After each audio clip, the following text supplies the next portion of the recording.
Welcome to F101 with Friends, your pit stop for all things Formula One.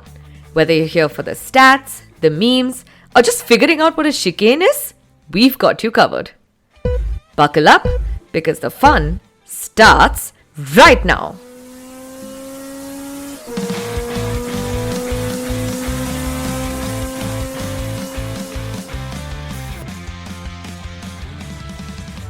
Hi everyone, my name is Nisha, a newbie F1 girlie who is desperate to make more friends so that I can talk about this sport all the time. Each week, a new guest will join me on this journey, from seasoned F1 fans to other curious newcomers, and we will explore what it is about this million-dollar sport at gravity-defying speeds that we just can't stop watching. We'll try to break it all down in a way that's fun, relatable, and hopefully try to explain some of the tech talk. This week, oh my god, we are rolling straight into Las Vegas, baby. Bright lights, billion-dollar paddocks, Elvis impersonators, and a 300-kilometer down the strip. It's fast cars meets Sin City, and chaos is guaranteed. Now, I couldn't think of anyone better to join me for this episode than Rahul, my guest all the way back from our Shanghai episode. He's a die-hard Michael Schumacher fan and the kind of person who still believes in old-school racing and that it means no track limits and just pure grit. Rahul, welcome back to the show. Are you ready for a race that feels more like a casino heist with downforce? Yep. All slots ready. Amazing. But before we go to Vegas, let's talk about Brazil GP. What were your lowlights and your highlights? So, I don't know if you got a chance to see the YouTube highlights, but literally everybody asked for extended highlights. Like, if that says something, it was Correct. absolute chaos. Like, peak chaos and F1 brilliance rolled into one. Mm-hmm. But there is one thing about Brazil which gets overlooked every single time is the midfield battle. Okay? Yes. No one gets talk about it. It doesn't get a lot of airtime. But it's like elbows out, right? Like, I mean, Haas was carving out that P6 and Racing Bulls doing the double. Like, it just tells you that shift scenario, right? Like, I mean, Yes. of course, there is dominance and, the pack leaders doing the usual stuff. But, Brazil, the beauty of Brazil is, when something goes wrong up front, somebody comes to, catch up with you. So, Yes. it's classic Brazil, man. Like, I mean, it was fun and it just keeps giving me and I'm sure everybody else enough reasons why it deserves to live on the calendar till Kingdom Come. So, Brazil forever. Yeah.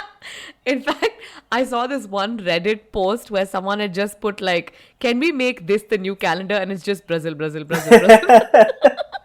I know, right? Like, I mean, some of them have been such damn squibs and like, yeah, I mean, Yes. DRS trains or whatever you call it. But Brazil delivers, man. Like, every single year. Every year. Yep. Absolutely. And the thing is, I was actually really looking forward to the rain. And even though there wasn't actually like rain on the track, like during the races or whatever, it just delivered. And Yeah. I know, I mean, everyone spoke about this, but my God, Max Verstappen was insane. Going from the pit lane to the podium is amazing. I feel like if somehow he had managed to stay out on that last tire, because at some point he was leading. Yeah. Right? And like if he had managed to stay on that tire, I don't know. I feel like he could have won this race. Yeah. It's crazy the amount of talent that guy has. Brazil is also the home of very questionable strategic decisions. So maybe it lived true. up to that billing too. But yeah, Max is phenomenal this year. Like, as much as I've not, I have my differences with Max, but yeah, he's been phenomenal this year. Yeah. Correct.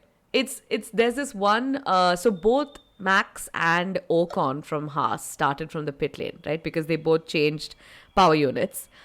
There is the onboard from Ocon. So I saw the onboard from Max, how he like just takes off from the pit lane and joins the queue. Mm-hmm. But you should see the onboard from Haas, from Ocon, because Ocon starts his car and Max is a dot in the distance. I have no idea how he went so so fast. It's a beautiful, like, and I don't know why, but I know that Kimi Antonelli was in P2 and Max was fighting for P2 at some point. I have a feeling Max saw Kimi and he was like, you know what? It's fine. Let him keep जाने it. दो जा सिमरन जी ले अपनी जिंदगी Exactly. I feel like he did not attack Kimi as he would have like any other person on the grid. I think he was like, it's fine. P3 is okay. Anyway, I'm losing championship this year. Hey, Might as well give it's P2 not, to it's not over till Kimi. it's over, guys. Yes, and we'll talk championship math at the end of the episode. But before that, we should get started with Las Vegas because the Las Vegas GP is nothing like your typical race. It's a street circuit. It's built around neon signs, hotel towers, and literal fountains. It runs anti-clockwise, starts at midnight local time, and has straights so long that the cars hit Monza-level top speeds. In the middle of a city where people are still queuing up for the club, by the way. The Vegas GP is very recent. It joined the calendar only in 2023. Drivers will do 50 laps around this very long 6.201 kilometer circuit, which has 17 corners and 2 DRS zones. But honestly, most of the corners can be taken like flat out. Yeah. The lap record is a 134.876 set by Lando Norris last year. Yep. And the fact that you said it runs anti-clockwise, I mean, it couldn't be as US as ever, right? Like such a US thing to do. Correct. Yeah, but here's the more fascinating part. The race starts at midnight. Yep, you Yes. heard that right. At midnight, it runs all the way till 4 a.m. So while the rest of the Vegas is winding down, the engines are just warming up. And ironically, that's the problem because once the sun sets, the desert gets really cold, like proper cold. Yep. Track temperatures drop below 10, which we probably haven't seen this entire season, right? And yeah, and that's a trouble for the cars because tires, if used to heat up, the cars slide around like it's an ice rink. So yeah, and just for more context, in Indian time, this race is going to start at 9:30 in the morning. So hello, those test match cricket lovers. Here's a race for you at 9:30 in the morning. I know, honestly, this is one of my favorite races for that. I can just go and like have some brunch and watch the race. Yeah. And you still have the rest of the day. Unreal. But yeah. Unreal. And here's the fun part. By the time the podium wraps up, it's like 4:30 in the morning in Vegas, which means that the winners can't even party properly because Vegas shuts down right as they're done. Oh boy. Imagine, like, finally after winning a Grand Prix in Vegas or winning a championship in Vegas, the clubs are closed. The only after party that you have is like a debrief with your engineers. So boring. Huh? So, yeah, but this race also kicks off in one of the toughest stretches of the season. A triple header that pushes teams and drivers to their absolute limits. We're at the tail end of the year, guys. Engines are really tired. Gearboxes are worn out, just like us. And the drivers, they have also lost a bit of neck and shoulder strength that they build up during the course of the season. And combine that with jet lag. Like, I mean, the travel schedule is like all over the place. But yeah, flying across continents. And yeah, by the time they reach Vegas, I guess everyone's basically running on caffeine, adrenaline, and chaos. So, yeah. Absolutely. And the thing is, like, I understand if some of the drivers, because the last race was in Brazil and then they'll go to Vegas, some of the drivers decide to stay back. I understand that, right? Because you want to maintain time zone. Some people go back home to Monaco. Charles, looking at you. How are you managing, man? Yeah. But yeah, also here is something very unique. This is the only race on the F1 calendar that's owned and organized by Liberty Media, the same company that owns Formula One itself. So they really go all out, right? So every race weekend before Vegas, you'll see these over-the-top promos because they really want that dollar bill, yo. Yeah, and plot twist, this isn't even the first time F1 has raced in Vegas. So back in the 1980s, there was the infamous Caesars Palace Grand Prix. It sounds really glamorous, but you're wrong. It was literally held in the parking lot of the casino. Flat, My dusty, 14 corners of pure, absolute misery. Drivers called it soulless, boring, and a glorified car track. I can imagine. And Niki Lauda joked So it sad. and felt like it was doing laps around a driveway, like a hotel driveway rather. So the only exciting thing Yeah. was how much they all hated it. Yeah, and not much has changed since then, right? Because this track is basically a rectangle. I can't imagine it's very fun for the F1 cars because they traditionally do better in corners and turns rather than straights. I agree. So, we've all done our thesis of this track in the last 3-4 years. And yeah, it's essentially Spider-Pig from The Simpsons. It is. I mean, just look at it. Turn 1 and 3 is the back foot. 4 and 5 is the belly. 5 and 7 is the front foot. 8 and 9 is the other. 14 is the neck. 11 and 12 is the snout. 13, 14 is the back. And 15, 16 is the little bum without a tail. Yes. I know you really enjoy this. Yeah, this I mean, analogy Simpsons because reference. You just cannot stop giggling. Yeah. It does. It does look like Spider-Pig from the Simpsons. At the moment I saw the track, I was like, "Oh God, this is a pig track." But it makes sense. We will break it down. Sector 1 is the back foot and the belly, which is turns 1 to 5. We kick off from the pit straight right in front of the brand new F1 paddock complex. It's a $240 million behemoth because, subtlety obviously doesn't exist in Vegas. This is Spider-Pig's back foot. Turn 1 is a tight medium speed left that immediately demands precision. Cold tires, cold brakes and overconfidence makes for the perfect chaos cocktail over here. The car has to be slowed from over 280 km per hour to 90 km per hour. And so the rear just always wants to step out. Turns 2 and 3 form a snappy left-right that flicks you onto Koval Lane, threading you through the temporary street barriers with barely a meter to spare. Turn 4 unwinds into turn 5, a fast-flowing left that hugs the edge of Koval. This is Spider-Pig's belly, just round and wide, where the drivers get a chance to relax a little bit. So now we move on to Sector 2. That's the front feet and the snout. It's turn 6 to 12. So let me take you through that. So now we are moving into Spider-Pig's front daughters, curling gracefully into the glowing sphere. Sorry. So Nice. So turn 6 to 9 wrap around the LED monster that we all have seen all over social media, the sphere. So, fun fact, the sphere is also not allowed to use colors like red, yellow and blue because it can mess with the driver's peripheral vision. Because they might think it as a flag, right? So, yeah, I mean, it only makes sense. So then we burst into the Sands Avenue where Spider-Pig stretches out his snout. You accelerate through turn 9 onto the straight, hurling towards turn 11, right by the Venetian. Like, I mean, you were right. Subtlety is not in the memo of this race at all. And it's a perfect landmark because this is where things start to feel a little pure theatre. The long drag here is about aerodynamic efficiency. Whoever exits turn 9 best gets rewarded. And then the strip. Turn 12 sits right at the Treasure Island, marking the beginning of the iconic full throttle run down Las Vegas Boulevard that we all have seen growing up in all our movies. Yep. This is where Spider-Pig's shiny little nose sniffs the light of Vegas. And Sector 2 is a showstopper. Spider-Pig's gleaming snout charging through the heart of the strip. Sector 3 is the back and the little bum. It turns 13 to 17. Now, we're gliding across Spider-Pig's back. It's a sequence of bends framed by some of the most famous landmarks on Earth.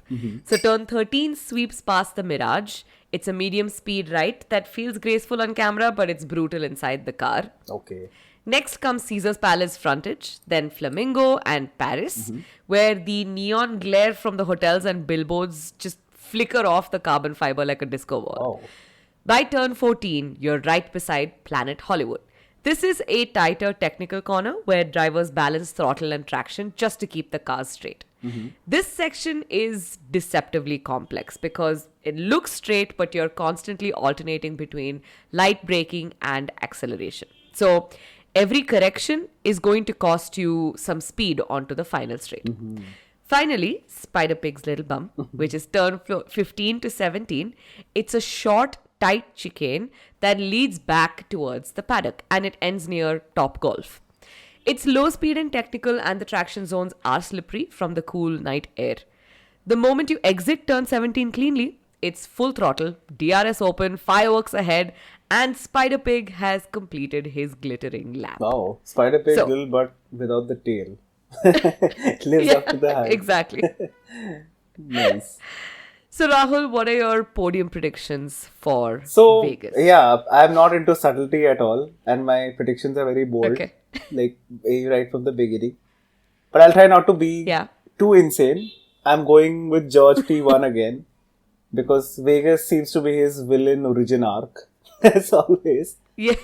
Max P2, because even on a bad day, and we've seen it in Sao Paulo, he refuses to be outside the top 3. And here's my wild thing. Carlos Sainz P3, just to keep the poetic Vegas redemption. Really? Yeah. And if it rains, which I highly doubt will ever happen, but if it does, throw all of this out of the window. Of course.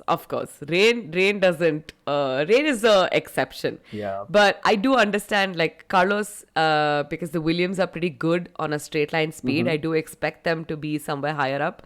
Yeah. I think. And he loves the circuit, right? So yeah, it only makes sense. He does. Yeah. He's not bad here, but I genuinely think that one of the Mercedes might be up in the podium places because it's cold. And cold air usually does well for Mercedes. Yep. So I would not be surprised if I see George.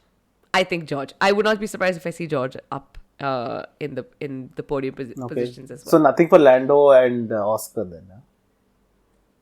No. I mean, yes, of course. I think Lando more than Oscar because it's Lando likes this track. And also he's been on a good run. So I think he's just going to capture on that momentum and yes, probably P1 Lando. So I would say Lando, Oscar, and George. I'm taking your max prediction and putting it in P4. Okay. Let's see. Yep, we shall see.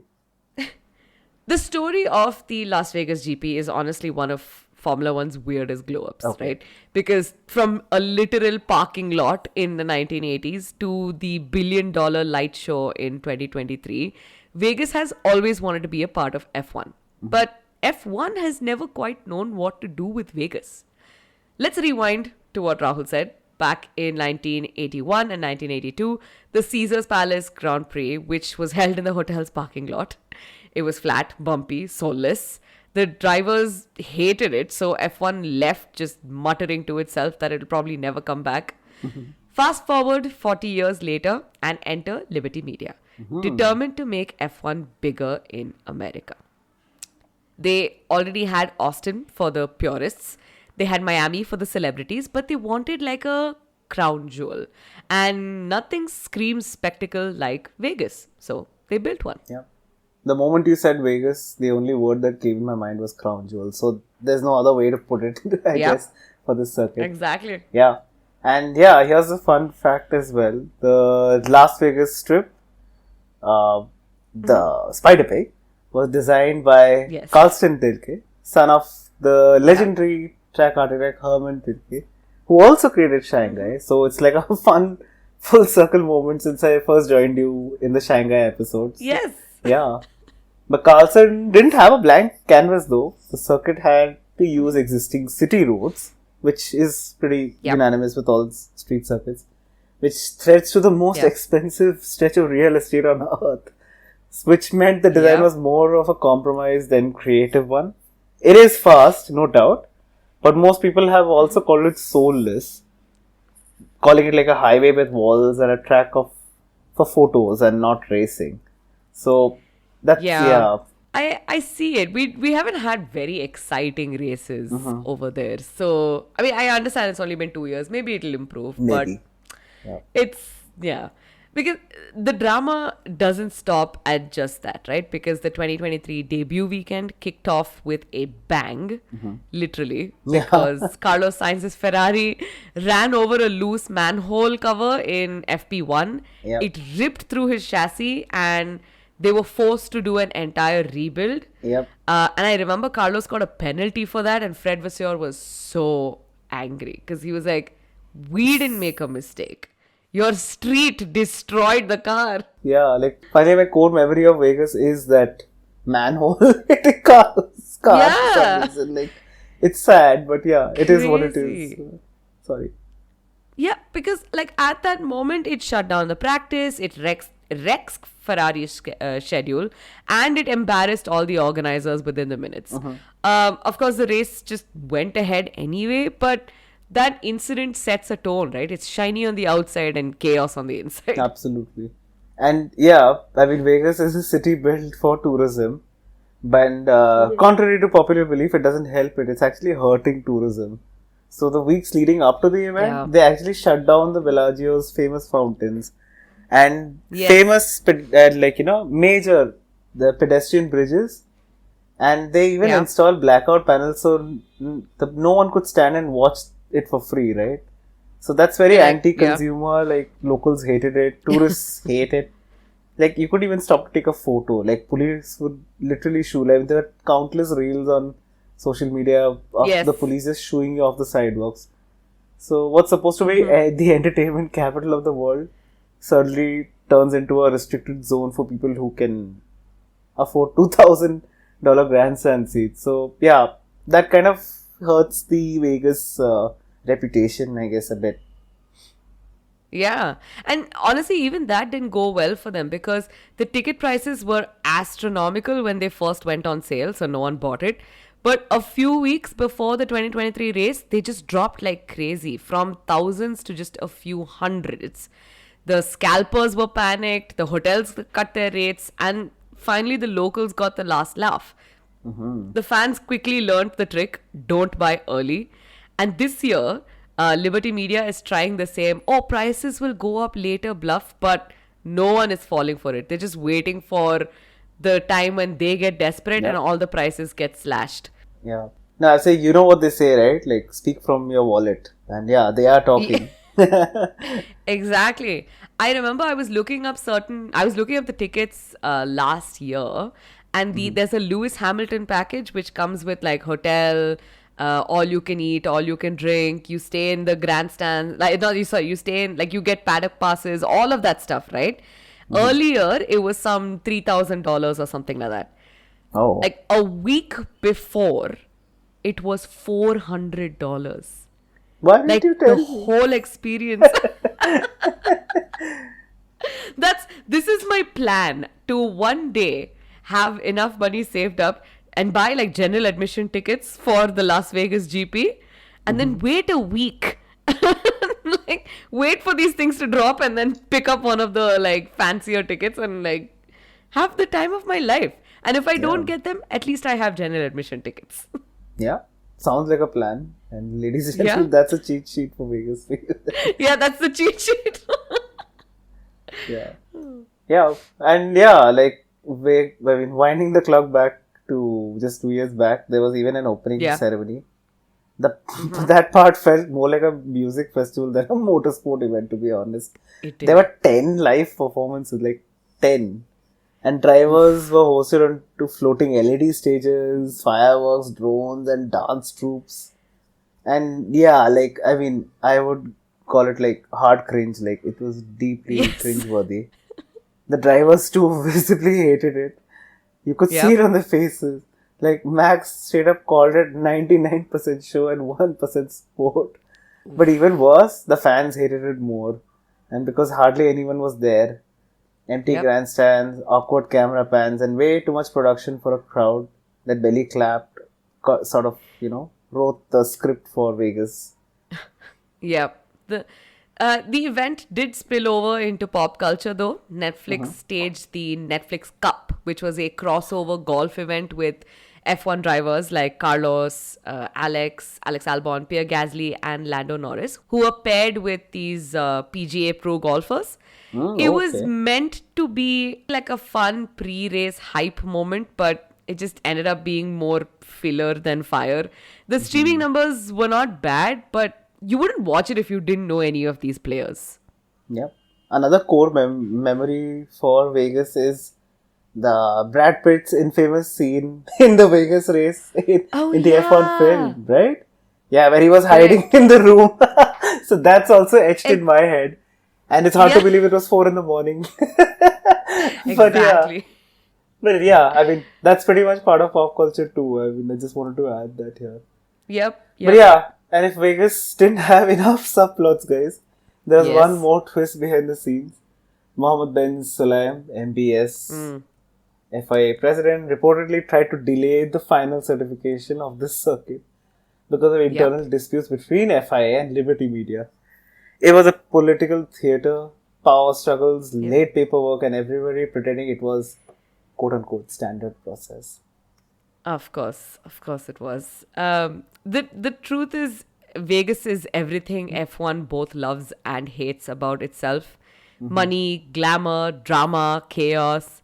It's not the most technical track, and fans are still divided on whether it deserves a place on the calendar. But one thing is for sure, the sport has never looked more cinematic, right? Because you have these cars flying past the sphere and Bellagio fountains at 3 in the morning.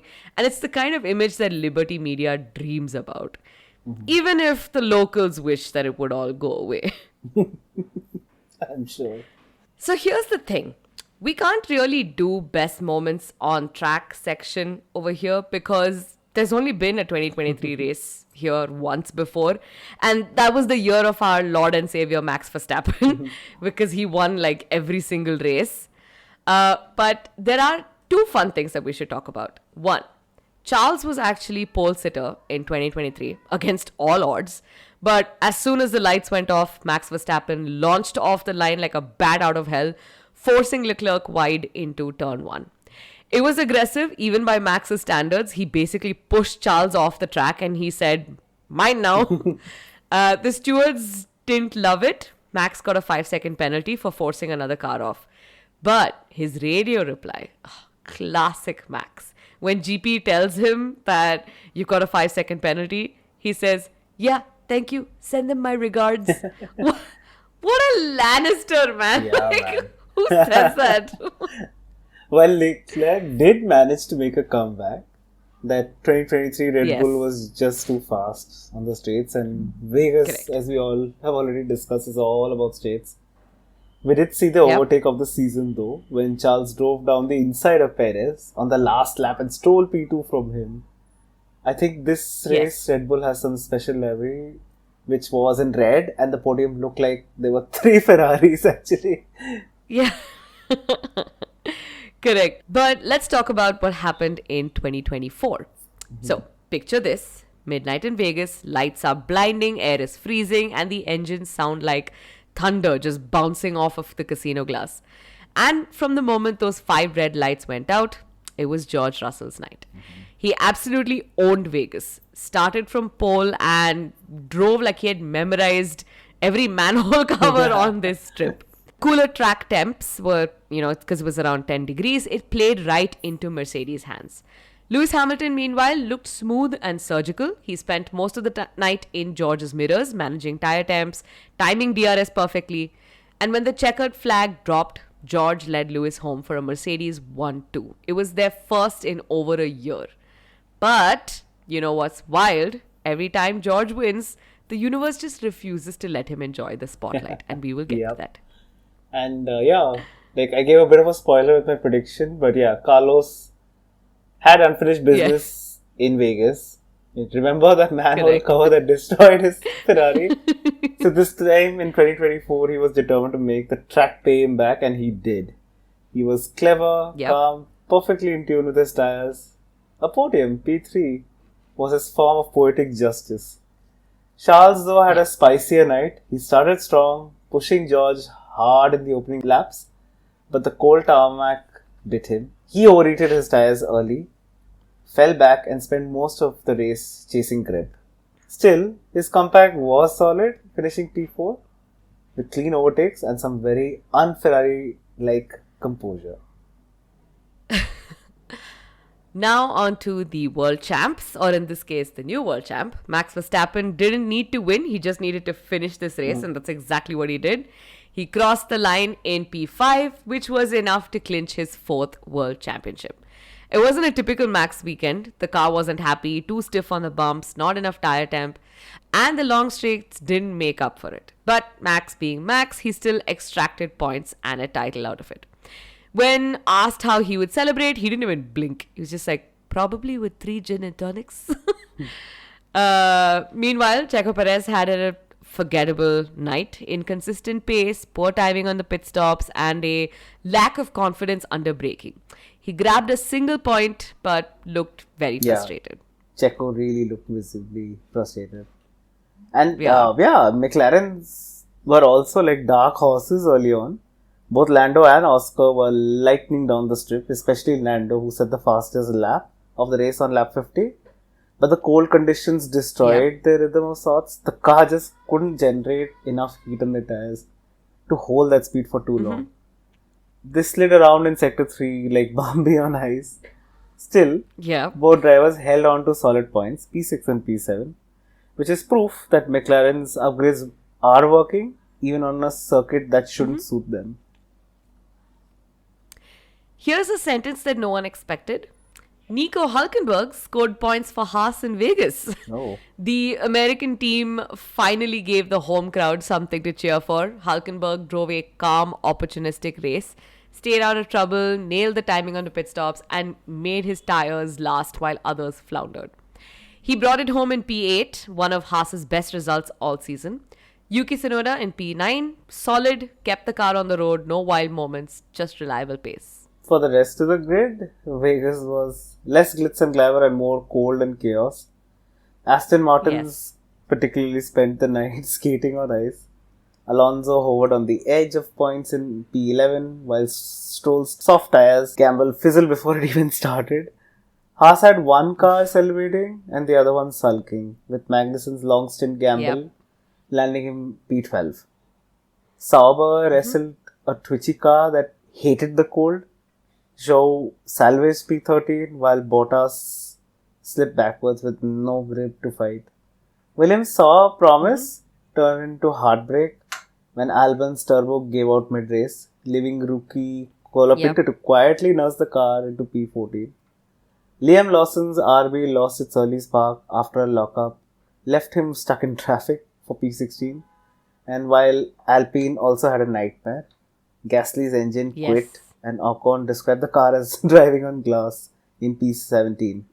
For all of them, Vegas was clearly not a race. It was survival under the neon lights. And that's how tricky the conditions can be, right? Like at first driving on those odd hours.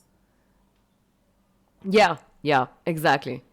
Because Las Vegas is a weird hybrid. It looks like a street track and has those Monza-level straights. So teams really have to compromise every single setup choice. The headline setup rule is this: low-ish drag for the long strip blasts, but enough downforce and mechanical grip to survive the twisty, bumpy bits, especially around the sphere and Koval lane.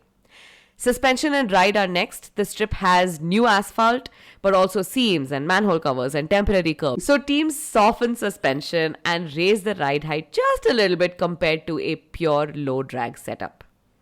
Yeah, and if based on whatever we've spoken so far, it's pretty clear tires are the story of the weekend in Vegas, because the race runs at night and the track is terribly cold. So the tires are slow to get to their window, and front axle greening is a very, very big risk.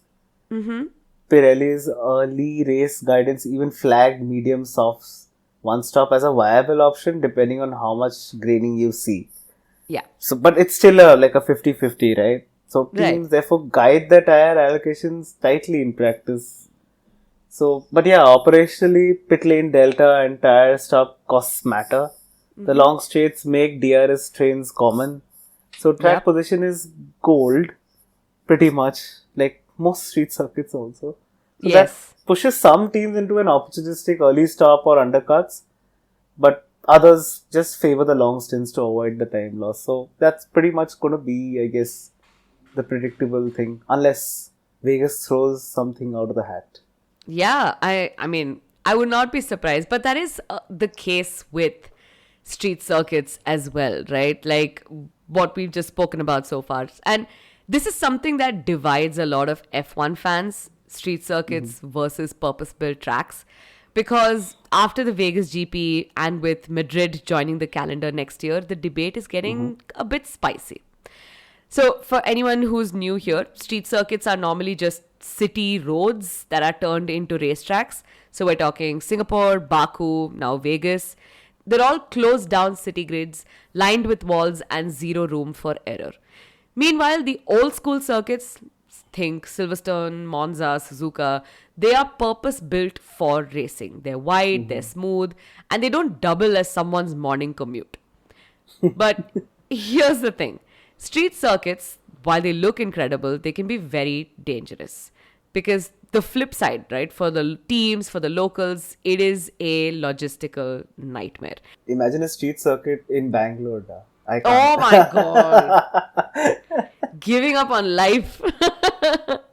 My God. The race will end at Silkboard, huh? The race starts at Silkport and then they're just there for like 4 hours. That's it. The real race is who doesn't flip out and manages to stay in the car for the 4 hours it takes to cross Silkport. Yeah. Yeah, it is a nightmare. Yeah. But Rahul, you've been to the Singapore GP, right? So tell me what it's like. Like, do they just shut down the entire city for the whole week? Or like, how does it work? Singapore feels like, the city has just collectively decided, yes, inconvenience us, but make it glamorous. It's a full, it's like a festival city. Traffic becomes a competitive sport and locals plan their lives around road closures like a national festival, like quite literally. But as a fan, like if you ask me personally, it's worth every second. Like the atmosphere is unreal. At every metro station that guides you to the circuit, everybody is in their their favorite teams jerseys and caps, and so the atmosphere is absolutely unreal. But the humidity and the unpredictable weather of Singapore hits you. The engines also echo between skyscraper, and the whole Marina Bay looks like F1 went, let me show you how to do nightlife properly, guys. Nice. So it feels like a music festival that accidentally has a Grand Prix inside of it. There are a lot of artists that come as well. So but you went to Baku as well, right? Like, was it similar? Did. Yeah, it was. And the thing is, like you said, as a fan, it was very exciting for me. Because you see all these people in the jerseys, you see all this and it was the first time for me, right? And also Baku as a circuit, you have these castles on one side and straights, and it looks very stunning, but the locals hate it. It ruins their city. Absolutely ruins their city. It's because it's in the main part of the city where people are living. They need to use that space to get to work. And it's so blocked off. So there's this. So on one of the days before, on the Wednesday night that I was there, we wanted to do a tour of the old city in Baku, right? So I called the tour guide and I was like, where are you, dude? Like, how do I get to you? And he sends me his location. But I cannot use the Google Maps because all those roads are blocked. And I'm telling him the roads are blocked. How do I get to you? And he says, I'm a local and I have no idea. Just figure it out. The number one question that was asked by locals in Singapore to me was, hey, how much did you pay for the tickets? Everyone. Whether you go to a restaurant, whether there are cabbies, everyone hey, you're here for the race. How much did you pay for the tickets? They're bloody expensive. So Yeah. yeah, I mean, yeah, I think it's a spectacle for tourists, no doubt. But yeah, maybe not as much for locals, I guess. Yeah, but you know what? I think they should make it more like accessible to the locals. Like Baku, there is one particular grandstand which is only for the locals, and the price is Okay. half the price. Oh, nice. Exactly. So they see it, right? They're like, okay, we're ruining your city, we're ruining your lives for like at least a week. This is our like apology. Like you can come and watch the race. And while they do have the like a lot of the pedestrian bridges and all are blocked off, it's not entirely blocked off. There are places where you can stand and watch the race. So it's not as bad as what I've seen in Vegas and what we've heard of in Singapore, because one of my friends used to stay in Singapore, and they were told that some of the offices that can see on the track, the offices were asked to board up their windows or pay the Oh, licensing to watch the race, that's interesting. right? Which is crazy. Yeah. It's like, my God, it's not like I didn't choose for you to do this on the street outside my office. Like, why should I board up my Why should windows? I do that? Yeah. Yeah. Hmm. But And of yeah, course, there's Las Vegas. yes. Let's not even get there. Yeah. And then, of course, there's our dear Las Vegas. Correct. It's gorgeous on TV, like you mentioned. Yes. It's like straight out of a movie. On the most expensive real estate stretch of the world. Yeah. Cars that are blasting down the strip, Bellagio fountains. In the background, the spear glowing like a giant moon. Sometimes it shows Correct. up those faces also. It looks pretty Yes. nice. It does. But behind the scenes, oof, I Yeah. can't even imagine. Like the shutdown roads for weeks, the stopped mountains, blocked pedestrian bridges, and police literally showing people off the sidewalks. I know. Like, That's just so yeah, mean. yeah, the city's glitz and the sports money kind of clashes there, if you ask me. Like, I mean, But do you think that right now that's the price of the show that F1 is trying to sell? honestly, like, you want my hot take? Yes. It's a trade-off, absolutely. like with modern F1. Like, I've seen F1 when it was limited to only and only competitive circuits. But Right. now it's, yeah, like modern F1 is spectacle first, sport second. Yeah. And Yeah. Vegas is the crown jewel / poster child. Yeah. On camera, it's incredible, but behind the scenes, it's a logistical apocalypse, and yeah, the people Yeah. clearly hate it. So I think F1 is still trying to figure out how to make these destination races enjoyable for fans as well as locals. But for now, it feels like, hey, you have the money, welcome. If you don't, please leave the sidewalk.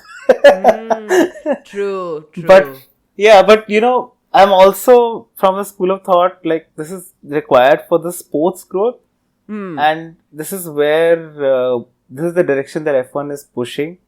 Yeah. Even if it means losing some old school charm, right? Like, Yeah. yeah. When Madrid is coming in next year, there is talks of having a street race in Bangkok as well. Correct. Yes. Yeah. So I'm curious to see if it actually works. I mean, it is, we are at crossroads, but, or we go the complete glamour first, racing second situation that we're in right now. So let's see. Only time Yeah. can tell. True. We just have to keep our eyes open, and then I do like the fact that it does increase accessibility for a lot more. Like a Bangkok is so much more closer for us, right? Yeah, and we can go and enjoy the race as well as enjoy the city. The race may not be as great because it's a street track, and how much are you going to overtake on a tiny track? But Yeah. I don't know. I do see your point. Modern F1 is not for the pure petrol heads. Yeah. I mean, I'm very I'm very strong about this. Maybe at times, like, sport needs new fans. Like, no matter how you get Agreed. them, and sometimes Yes. purists build this wall around. Like, hey, you know, if you haven't seen the sport before X number of years, you're not Yeah. a real fan. Like, Yeah. sport loves new fans. Like, no matter how you get them, you Yeah. don't need to be like do a PhD to do that. So if this is a way to get those fans, I mean, sure, why not? Like, but True. we need to strike a balance, I feel like, between Agreed. the sport and the glamour. Yes. I think right now it's more edging towards the glamour part. But maybe we'll reach that sweet spot in a couple of years. Hopefully. I like that positive note. But that is a wrap for us on the Las Vegas Grand Prix. We need to do some championship maths. In contention, we have Oscar, Lando, and Max. It's a bit tough for Max. I think Lando has a 24-point lead to Oscar, and which means that in the next couple of races, either Oscar does phenomenally well, and Lando maybe has a DNF or some kind of misstep, because otherwise it's gonna be tough for Oscar to win this championship. Yeah. But of course, never say never. Yep. Max has a 50-point difference. Like, he's going to need the miracle of all miracles. Yeah. But it's Max. You never know. Do you have any thoughts on who might actually win this championship? So, Lando is not going to have his Max moment in Vegas. That's for sure. There's Yeah, no way no, he's for gonna sure, secure yeah. the title here. So that leaves us down to like post this to the two Yep. races of the season. And it's sprint weekend, and then we'll end the season at Abu Dhabi. So Correct. everything to play for. Like, I mean, I feel like it's gonna be a cliffhanger, guys. Like, Me too. fasten your seatbelts. We're in for some fun. Maybe a triple header. Who knows? Ooh, I love it. No, that would be super fun. I think the next couple of races are going to be a lot of fun to watch, just to understand where everyone's going to end up. So yeah, I can't believe we're here. We're at the last two races. I know, right? This has been an exciting This season went, pretty fast. It really did. And to our amazing listeners, what do you think? Drop your hot takes in the comments, send us a message, or tag us in your wildest predictions. Don't forget to follow, subscribe, and share F101 with friends, because this community is just getting started. If you have any queries or you want to be a friend on the pod, please reach out on Instagram. The link is in the description. Special shout out to Ashwati and Kevin, who support the podcast and also my mental health. Thank you, Rahul, for coming back. I've been your host, Nisha, and we will see you on the next episode of F101 with Friends.